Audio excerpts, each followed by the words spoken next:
Hello and welcome to the GX video series and the GX podcast. If you're listening to us on YouTube or Spotify or one of the platforms, make sure you subscribe and share this with your friends. We are at the World Government Summit 2023 here in Dubai. This is where the world's top government leaders, technologists, influencers, thinkers have come together to talk about the future of government services. In this episode, I have with me, sorry, I gotta go back. Yeah, it's okay. Yeah, quite. There was a sound outside. Is good? Sound is good? Yeah. Okay.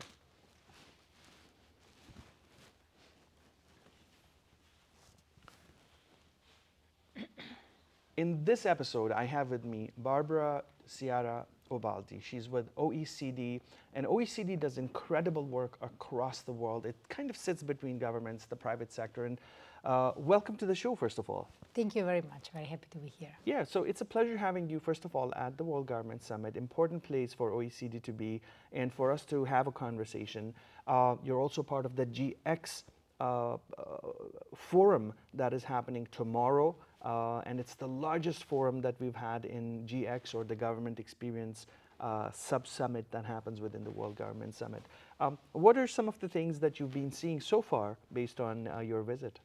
Listen, it's very interesting because chit-chatting about the last 20 years, the interesting part is that I've been working on these topics for the past 20 years, indeed. Before joining the OECD, I was with the UN, and what's interesting is to see that some of the challenges that governments seems to have are very similar to 20 years ago, but perhaps some of the way they are thinking on how to solve them is coming through in a different way or with different lenses. So what I've been seeing in the past 24 hours, which is somehow similar to what I have been seeing in the past few years, is really trying to think out of the box and trying to change the narrative a little bit. So rather than always starting with technology first, starting with the problem first. And again, the problem is not different from 20 years ago, which is always around people's needs and how services can better respond to the needs. Yeah. But what I'm seeing a bit more is really the effort to try to go out of the usual way of thinking about solutions. Mm-hmm. And so as OECD, you work with countries across the world in different corners of the world. Help us understand maybe what are some of the developments that are exciting for us to know, some breakthroughs that have taken place over the last few years. Anything exciting that you've seen happen in the last few?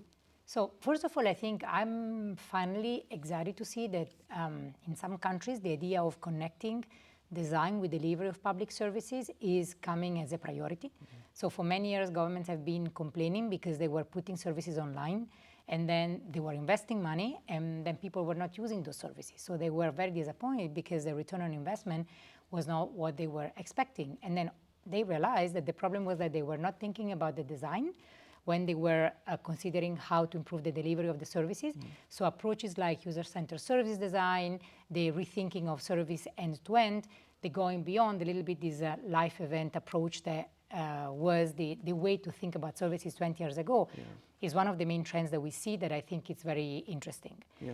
Second, we see more and more the understanding of data as an asset, going beyond open data and thinking about how data can be used to understand trends, to understand if we are delivering what is needed to be delivered, to monitor results, and that implies changing radically the way governments see the value of data, are capable of using data, and actually use data. Yeah. And then I would say that the third trend that I see as being very interesting is around one enabler, please, which is digital identity. Mm-hmm. So far, digital identity has been a reality for many years, especially for the private sector, to ease up access to private services.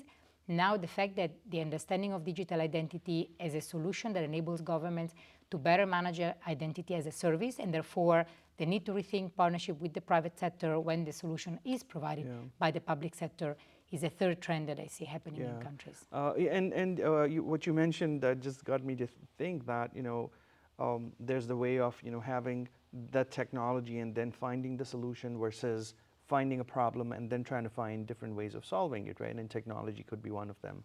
And when you go out in the world, there's both of those happening, and those experiences, you know, we learn from those experiences. You work a lot with developing countries, right? There's, you know, let's say there's Africa as an entire region where some exciting things are happening. For example, in Rwanda, there's digital transformation happening, or in Latin America, Argentina is doing a little bit. Help us understand, like from a regional perspective, what are your favorite regions, or where are you seeing these hotbeds of activity, some breakthroughs that we can learn about? Yeah, I have to say that there's no region that I like better than others. What I like a lot is enthusiasm that I see in some countries. So definitely in Latin America, and just going back, I agree with you that it's not about being a developing country or a developed country. You can really find very interesting and enthusiastic implementers in countries that are not advanced countries when it comes to the economic development, but they really also have the value of not having, in many cases, the legacy problems, because basically they're less advanced when it comes to digital government, but at the same time they have more freedom to create something new. And therefore, I've seen, for example, very interesting examples in Latin America. I agree with you, Argentina, but also Brazil has very interesting examples. But in some cases, examples are not sustainable in the long run because you have the political leadership changing. Right. So a few years ago, Mexico, for example, had very interesting examples of use of data to solve problems. And the use of data across the administration, trying to also to bring the civil servants as part of the solution. That has been inspiring some other countries. For example, during the COVID-19 pandemic, Peru and Colombia were two countries that prioritized the use of open data to release information that would enable people to understand, you know, how the government was dealing with the emergency, but also how let's say, how the trend of the disease was expanding across the country. Then you have very interesting examples in Europe as well. Europe, it seems to be a more, in theory, cohesive environment, whereas it's not. So we always tend to think about Estonia as a big leading example in terms of countries, which is true, but then you find very interesting pockets of advanced ways of dealing with problems in other countries like Greece, for example, which has a very complex geography. So serving citizens across Greece is not as easy as serving citizens across a more unified country. Right. But then when you go to Africa, I agree with you, there are very interesting examples. Africa is a large continent, so there are some interesting examples in the MENA region. Morocco has tried to join up agendas across the country between innovation, services, and digital, but also South Africa is trying to do interesting things around GovTech, for example. And then when you go to Southeast Asia, Indonesia has tried, especially at the local level, to do very interesting things to make sure that the local administrations will be capable to better engage with the users of public services. So I really have to say that there's no region that I like better than others, but there are attitudes that I like. And what I like a lot is when I find enthusiastic decision makers who understand that the support from the top is needed to make the change happen. Of course, rightly said. One of the things that is challenging, I guess, the whole world right now is a growing refugee crisis, right?